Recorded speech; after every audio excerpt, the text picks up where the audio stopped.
You are welcome to today's lecture under the use of English series for JAMB UTME, episode 14. Our topic for today is real and unreal future.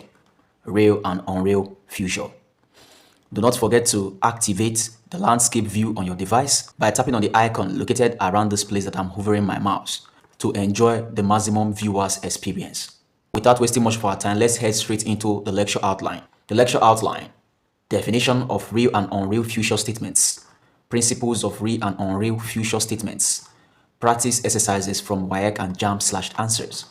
Quick recap: you will learn the above in this lecture, and I wish you good luck. Real and unreal future. When expressing the future, we use the present tense to express what will most likely become a reality, while we use the past tense to express what will most likely not become a reality. So anything that you are expressing in the future, if it's likely going to be a reality, you use what? The present tense.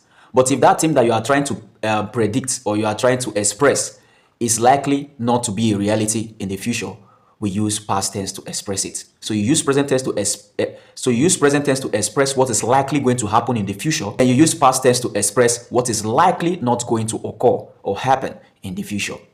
Let's see examples next.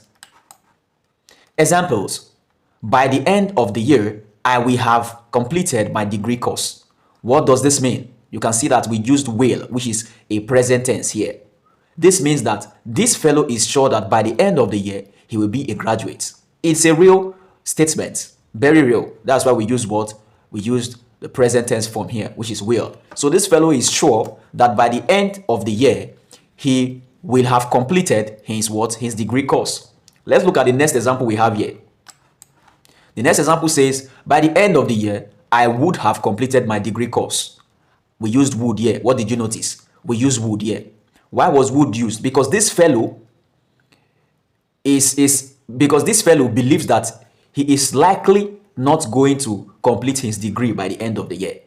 This fellow is not sure that he will graduate at the end of the year. So the statement is what? Unreal. So he used would to express the statement because it's likely going to be unreal. It's likely not going to happen. It's likely not going to occur. So when it's likely to occur, you use will, or you use present tense verb. When it's likely not going to occur, you use past tense to express it.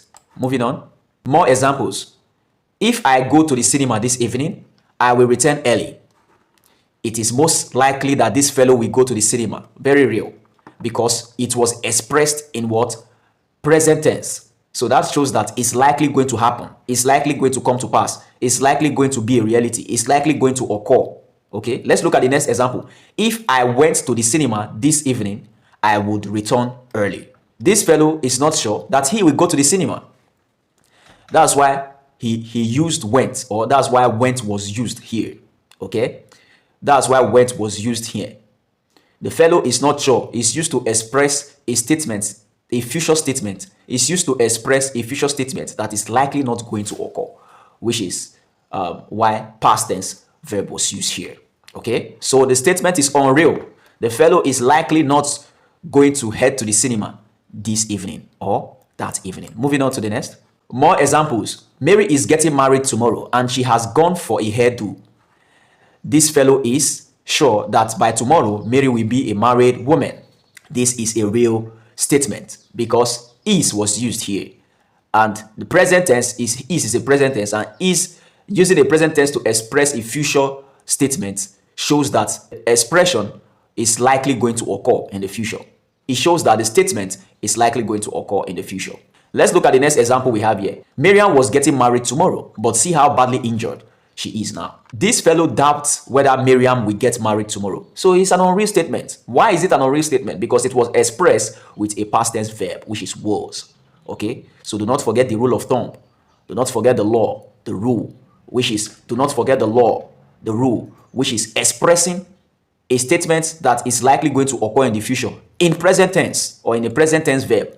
Expressing a statement that is likely going to occur in the future in present tense or present tense verb. Then expressing a statement that is not likely going to occur in the future in past tense or past tense verb.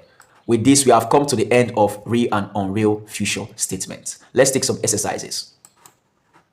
This questions was brought from JAMB UTME 1999/2002/2007.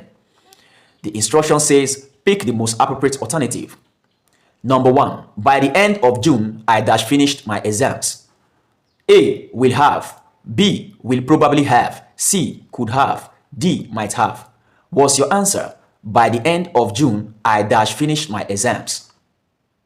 You answered right. The correct option is A, will have. By the end of June, I will have finished my exams. Number 2, if things were going well, I bought the car next month. If things were going well, I bought the car next month. A, will have. B, would have. C, must have. D, will probably have. What's your answer? If things were going well, I bought the car next month. You answered right. The correct option is B, would have. If things were going well, I would have bought the car next month. These are the answers. What did you score? A quick recap of the lecture. When expressing the future, we use the present tense to express likely reality, which is real. If a statement that's likely going to be a reality, use present tense to express it. For example, by the end of the year, I will have completed my degree course. Correct. Will was used here, and this person is sure that by the end of the year, he must have completed his degree course. Will is a present tense form of verb. Moving on, why we use the present tense to express what will most likely not become. Moving on, why we use the past tense to express what will most likely not become a reality, which is unreal.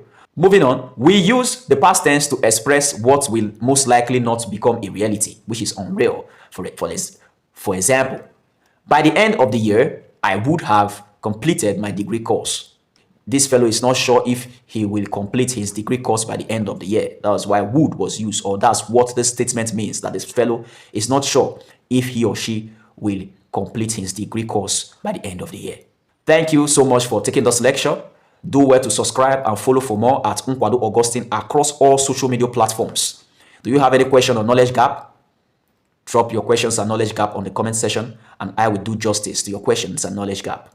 At this point, I'm out.